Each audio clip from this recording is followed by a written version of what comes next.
Dandahan lang, dandahan.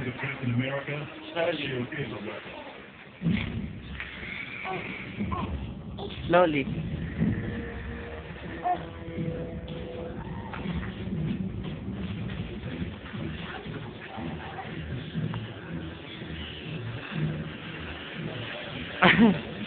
Kasi tingnan mo yung kapatid mo, huwag kang tumingin sa anywhere.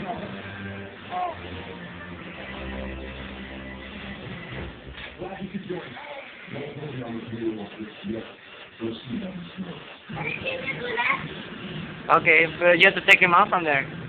Tanggalin mo siya dyan. Hindi siya marunong umalis dyan.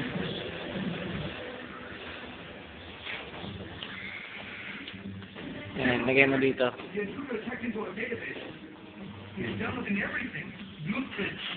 Yan lang. Okay ulit.